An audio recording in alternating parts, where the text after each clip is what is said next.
Hello, everybody. Dr. Rick Wallace dropping in on you. I hope that everybody is having an unbelievable week. I hope that the things you set out to do, you were able to accomplish. And even if you have had some challenges and some difficulties, if you're still breathing, you're still in the fight. Don't give up. Don't turn around. Remember, no surrender, no retreat.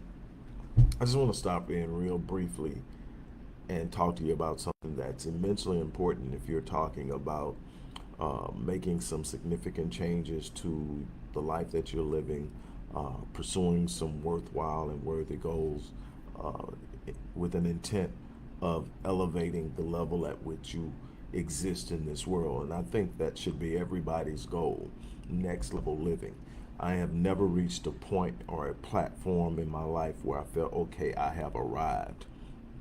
I have been fortunate enough to be persistent enough to achieve some things that most people won't. But at no time did I ever look at it and say, okay, I'm good. That is not how I think. My goal is to be a better man today than I was the day before. How do I do that? I monitor my thinking. I monitor my movement.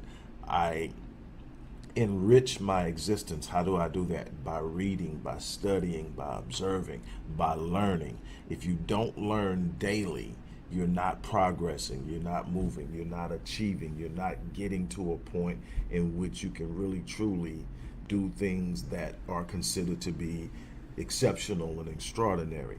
And so that's the challenge I want to put in front of you today. Uh, if you want to change, I believe change starts within. Success is an internal endeavor. It moves inside outward. What you see on the outside had to start on the inside. There had to be some evaluation, some assessment, some changes in thought. Thought is by far the greatest vehicle of change. As a man thinks, so is he. Thoughts are the seeds of your destiny. How you're thinking consistently is mapping out your future, and you may not even see it, and you may be asking yourself why this way. You have to be aware of your thinking, whether you're thinking from a highly spiritual platform, whether you're talking about some of the more traditional religions. It all points to your thinking. If you talk about Christianity, it says, guard your hearts and minds, one of the most prevalent and consistent commands within the Bible. And then if you talk about specifically what Paul had to offer and contribute, I believe it's 2 Corinthians chapter 10, verse 3 through 5. It says, though we walk in the flesh, we do not war according to the flesh, for the weapons of our warfare are not carnal, but mighty in God for the pulling down of stronghold, casting down arguments and every high thing that exalts itself against what? The knowledge of God, bringing what? Every thought into captivity and to the obedience of Christ. If you look down the line, there are nothing but proverbs that talk about the importance of guarding your thinking, your thoughts. And then if we move into Matthew, Christ tells uh, those who are listening that out of the abundance of the heart, what the mouth speaks. So we know that words carry power, but where do the words come from? They come from the abundance of the heart. What is the abundance of the heart? The subconscious, the thoughts that you entertain daily beneath the surface that you may not be cognitively, you may not be consciously aware of. And that is important. If you want to change your life, you've got to break the patterns of negative thinking. You've got to consistently interrupt anything that is in diametric opposition to what you have declared and believe and are desiring and fighting for in your life. What you focus on in your life is what you will feel. What you focus on constantly is going to have a massive impact on your thought processes, and how you think is going to be a massive influence on how you perform. Your thoughts are going to determine your beliefs. Your beliefs are going to determine your actions. Your actions are going to create habits. How you move habitually is going to be a direct indicator of where you end up. If you want to change habitual behavior, you change habitual thinking. And you have to control that by what? First of all, purposely monitoring what you think and say. Second of all, guarding your gates against anything that will oppose your new idea of of existence or thought. You cannot be listening to, watching, or entertaining information and data that is moving against you. You can't have friends around you who are speaking negatively. You can't have someone around you who only has a negative opinion of you, a negative view of you. I'm not saying that you get a bunch of yes people around you. I have never believed in having yes men around me. I never did. That's not what I'm saying. What I'm saying is you have got to have people around you who see the potential in you, who encourage it, who inspire you to move and act on it. Now you do need people to hold you accountable, to tell you when you're not doing, but holding someone accountable, constructive criticism is always that thing that says, hey, you're not doing this or you're not doing that, and you can. In other words, a person who can see your potential can call you on not actualizing it. A person who sees your potential can call you on making wrong moves and poor decisions. But they will always point you to the fact that there's something better in you. They never leave you with thinking, I just can't do it.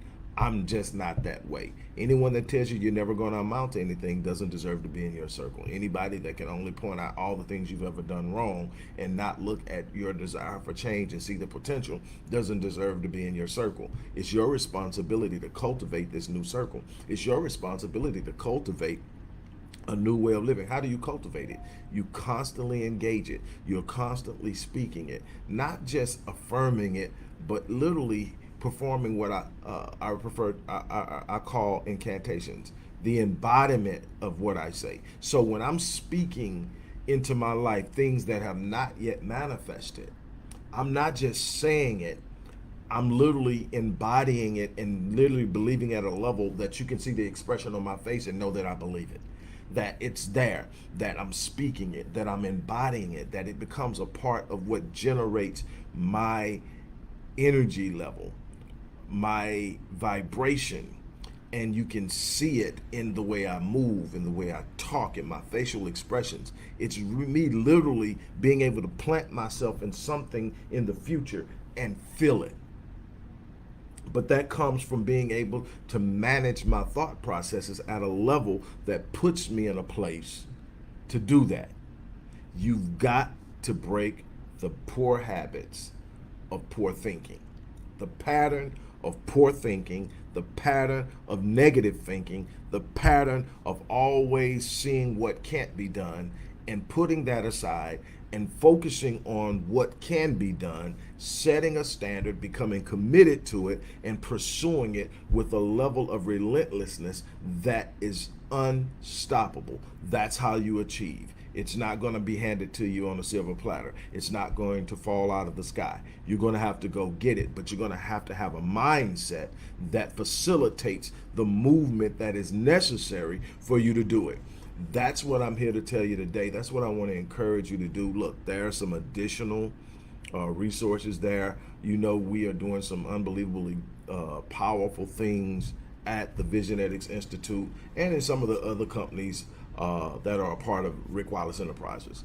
And I'm excited about that. But what I want to do is I want to help as many people as possible this year get past the fear of uncertainty, get past the fear of failure, get past the fear of what other people are going to think and say, and to move into a place where you know no matter what's happening. I'm telling you, there are always challenges.